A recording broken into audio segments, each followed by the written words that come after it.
Okay, so now that we've done the sandbox and we've looked at all the fundamentals of the Bootstrap framework, now we're going to actually create some projects. Okay, we're going to create 5 different themes.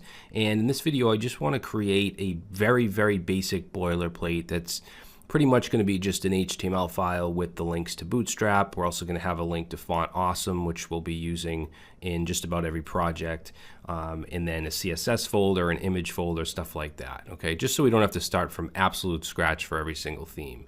Now in the project files for this video, you'll have 2 zip files. One is going to be project images, and that's going to include all of the images for each theme. So you see the Glosm theme, it'll include all those images. And they're all free stock images from Pexels.com, and I just included them so you don't have to go and download them or anything like that. So just put that somewhere on your hard drive, and then you'll also have the final BS4 boiler, which is what we're going to build right now. You don't have to build it, you could just download it, but I would suggest going through it and creating it. It's very, very simple. It'll only take us about 3 minutes or so. So I'm going to create a new folder, and I'm going to call it BS4 boiler, and I'm going to open that with VS Code, or you can open it with whatever text editor you're using, and we're going to create an index.html. We're going to create a folder called CSS, and for any custom CSS we want in that folder, we're going to have a file called style.css. And then I just want to create a folder called IMG for any images for that particular theme. All right, we're not going to add anything to the style sheet. We can close that up. In the HTML, I'm going to use Emmet. I'm going to do exclamation tab, which will just generate some basic HTML head body tags, the doc type. It gives us a viewport for responsiveness, setting the width to the device width and the initial scale to 1.0. And then I'm just going to change the title to Bootstrap theme. And we want to link to our custom style sheet, so that's in css/style.css. And now what we want to do is add the Bootstrap stuff.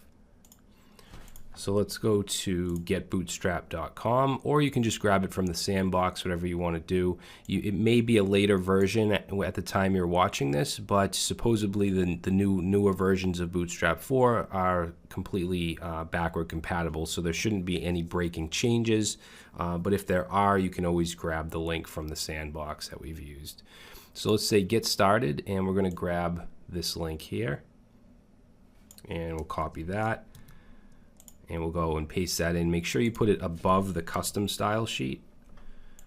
And then we're going to grab the JavaScript stuff. Now, right here, they're including the slim version of jQuery. I don't want to do that because we're going to be using smooth scrolling and the animate function in a couple themes, and the slim version doesn't include that. So I'm going to just grab these two, the Popper.js and the Bootstrap.js. And then we'll paste that right above the ending body tag, so right here. Okay, and then we'll go and grab the full version of jQuery. So we'll say code.jquery.com, and we're going to take the minified version. So right here, we'll grab this. We'll grab the script tag, and let's go and put that right above the other 2 script tags. And then another thing I'm going to do is go below all of those scripts that we just added and create our own script tags. So I'm going to say just script, and I want to put just one line of jQuery in here, and this is going to be to get the current year for the copyright. Okay, because most of our themes I want to put a copyright at the bottom, and I want to put the year, but I don't want to hard code it. I did that in the last version of the course, and now everything is 2017. So I just wanted to change with the year for future reference. So this is really simple. We're just going to use jQuery here, and we're going to have an ID of year, and we just want to say .text, which will fill that with text, and we want to put new date, which will generate the date, and then we want to just add on the method get full year.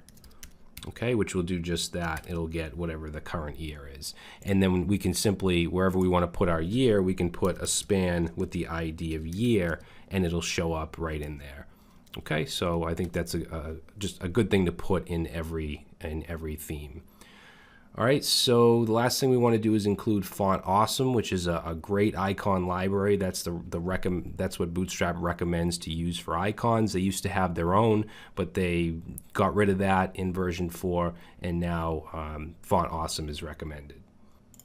So let's go back to Chrome and let's go to fontawesome.com and go to Get Started. And we're going to use the CSS link here. So right here.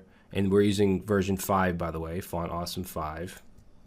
So we'll save this, or copy this rather. And then we're just going to paste this right above the link to Bootstrap. So right here, I'm going to paste that in. Okay, and we'll save that. And that should do it. Actually, one more thing. I'm just going to go in the body and put a comment and say start here.